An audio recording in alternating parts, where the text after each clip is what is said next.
మా కృష్ణా జిల్లాలో మాకు ఇవాళ పంటగా ఏం కాపాడతలేదు. ఇవాళ గుంటూరు జిల్లా, ప్రకాశం జిల్లా అన్ని వాణిజ్య పంటలు పండుతాయ్యా. మాకు వాణిజ్య పంటలు పనేది కాదు. వర్షం పడితేనే పండుద్ది మాకు. వర్షం లేకపోతే భూమి మేము వాళ్ళు లాగడం 7 రూపాయలు తాగేవాళ్ళు వాళ్ళు పత్తేసి, మిరపేసి, దొండేసి. ఇవాళ మా పరిస్థితి కదా అలాగే ఉందా. మాగాట్లో మాకు నీళ్ళు వస్తేనే మాకు పంట, నీళ్ళు లేకపోతే మాకు పంట లేదు. అలాంటి పరిస్థితిలో మేము ఇప్పుడు 3 సార్లు వేసి ఉన్నాం ఇత్తనం. ఇప్పుడు 4వ మళ్ళీ ఊడ్చుకోవాలా. నీళ్ళు లేవు, భగవంతుడు కన్ను తెరుస్తలేదు. మా పరిస్థితి ఏంటో మాకు అర్థం కావట్లా. నేను చావాలో బతకాలో మాకు అర్థం కావట్లా.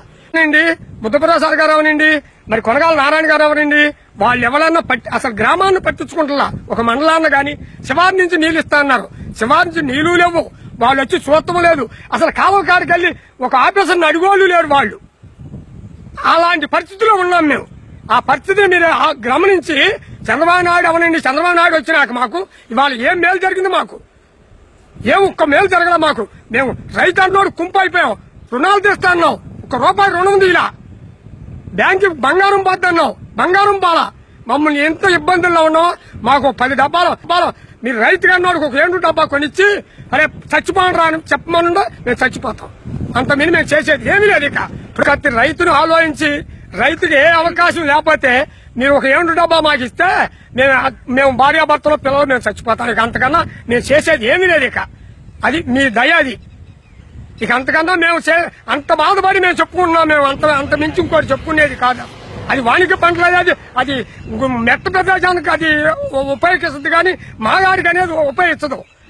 వాళ్ళు చేసే పనులు వాళ్ళ బొట్టు నీళ్ళు లేవు. పెదకల్లేపల్లికి మోబదేవ మండలం కింద బొట్టు నీళ్ళు ఇవ్వయా.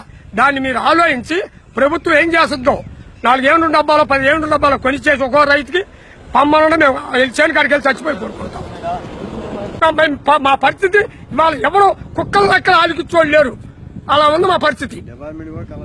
డిపార్ట్మెంట్ ఎక్కడ ఉంది? ఇంకా డిపార్ట్మెంట్ ఇదైతే ఇంకా డిపార్ట్మెంట్ ఉంది అక్కడ. వాళ్ళు వచ్చి దేవదేవ ఉమానాథ్ అక్కడికి వచ్చి కూర్చొని చెబుతున్నారు. బుద్ధప్రసాద్ గారు మా ఏరియా మొత్తం నీళ్ళు ఉన్నాయన్నాడు ఆయన. ఎక్కడ నీళ్ళు ఉంది? రమానికి చివరికి ఒకసారి చివరికి వచ్చి చూస్తే నీళ్ళు ఉండాలి ఆయన తెలుస్తుంది. బిడ్డలో తెలుస్తుంది, తల్లిదండ్రి అంటే తెలుస్తుంది ఆయనకి. నువ్వు ఏసీలో కూర్చొని నువ్వు మాట్లాడుకుని సరిపోద్దా?